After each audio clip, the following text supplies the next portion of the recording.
If you've ever said, I'm getting too old for this shit, well, it's no longer time to use your age as an excuse. Today we're going to be taking a look at a 92-year-old snatching 25 kilos. Absolutely epic. Now, one thing that a lot of people don't know about what I do at Lifting Zone is that the average age of the clientele that I work with is over 40 years old. I've seen so many people starting to get into Olympic weightlifting later in life so they can stay fit, healthy, and strong and enjoy those years over the age of 50 years old. Weightlifting helps you develop strength and stability through a full range of motion, something you need to do the simplest task as playing with your kids. And I hear time and time again people tell me that they're fed up of feeling like they're in pain, playing with their kids wears them out. Well, Olympic weightlifting could be the sport for you. Whilst you see a lot of people out there teaching the methodology that's helped people like myself reach the Olympic Games or even the Commonwealth Games, it isn't the same process that you need to be utilizing to master weightlifting over the age of 30. Ultimately, yes, everyone wants to lift heavier, everyone wants to hit PBs, but you need to set a good foundation first. The things that you struggle with when I started at 11 years old versus the things that you struggle with over the age of 30 are very, very different. And one of those key factors is mobility.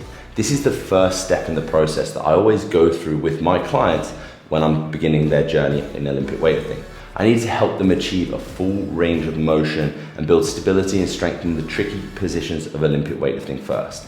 This is what helps you ultimately stay injury-free in Olympic weightlifting, but also execute good technique. We go through specific protocols to help you achieve these positions and develop strength in them first of all. After that, it's about finding the right intensity for you. Another common mistake that people make when they go and pick up a generic program off the shelf that's designed by, again, an elite level lifter and try and execute on it.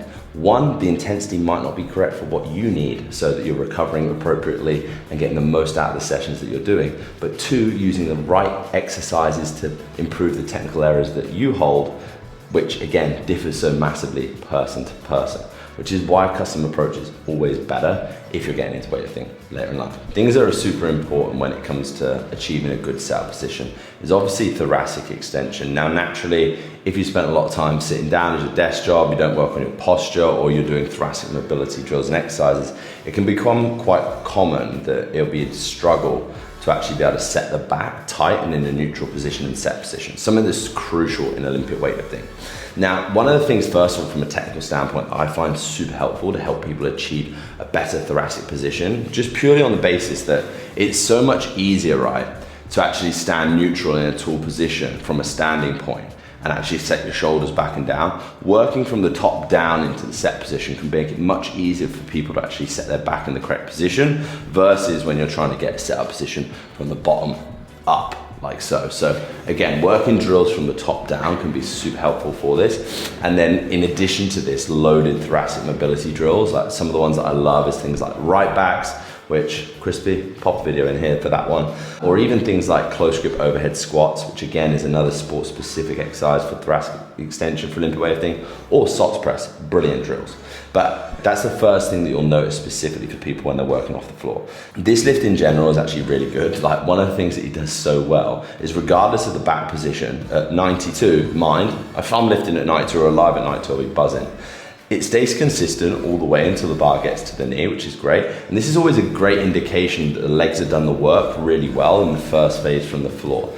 If you're struggling to use the legs well from the floor, what you'll notice a lot of the time is that the bum will shoot up in that first phase, and then there'll be a discrepancy in back angle in that first phase. But he does really well from there. But again, at 92, he's just great that he's lifting, so I'm by no means pulling this apart.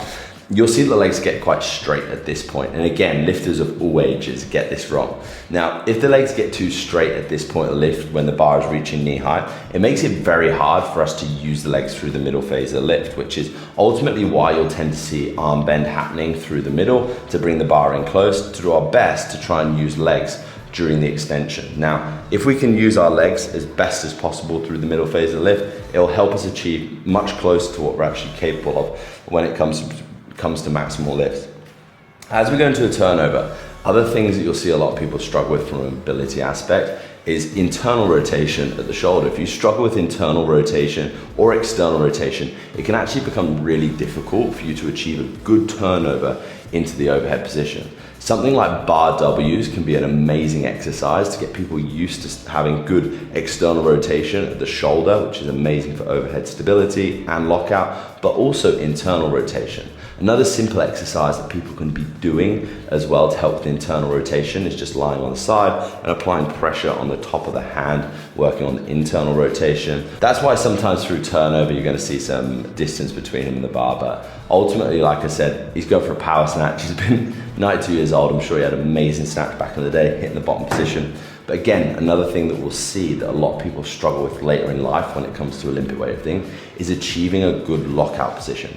Now, achieving a good lockout position is so important for you to be able to load the legs in the overhead position. If you struggle to achieve a good lockout, likelihood is that the arms will sit soft in the overhead position. And you can try this test. If you have your arms slightly bent like this, or your wrist, knuckle and wrist pointing up towards the sky, and you get someone to push down on your arm, it's very difficult for you to resist them.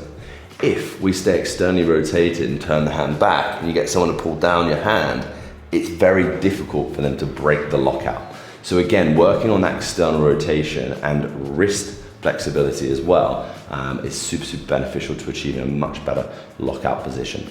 But the final thing that I want to touch on, just particularly on this lift, is you'll notice when he's in his overhead position how well stacked that he's staying. The bar is staying over the crown of the head, through the shoulders, through the hips, and down to the middle of the foot. This is something that's super important if you want good overhead stability and strength. And it's something that I say to people when they first start out in Olympic weightlifting is so important to do. Every time you're finishing your lift and you get the bar overhead, just hold there for 2 or 3 seconds at the end of every lift. There's no better movement that you can be doing to build stability and strength in the midline when you're loaded overhead. So don't rush those reps, don't rush to lower it down. Utilize that time being loaded with the barbell overhead to develop that strength and stability. Couple this with the correct mobility drills and exercise to build stability and strength through the key movements for Olympic weightlifting. So what's gonna help you keep doing Olympic weightlifting for many years to come and live a long, illustrious life. So congratulations to this man, and this more than anything should be motivation for you guys to not use your age as an excuse and think that weightlifting can be a sport that you can do to way later in life that's going to give you a higher quality of life, which is ultimately what we're all here to do. And that's exactly what we do at the Lifting Zone. So if you want the support from myself and the team, comment below this video and go, I'm not too old. And I'll reach out to you, talk about some of the struggles that you may be having, particularly from a mobility standpoint or a technical standpoint in your Olympic weightlifting, and I'll be happy to help you out.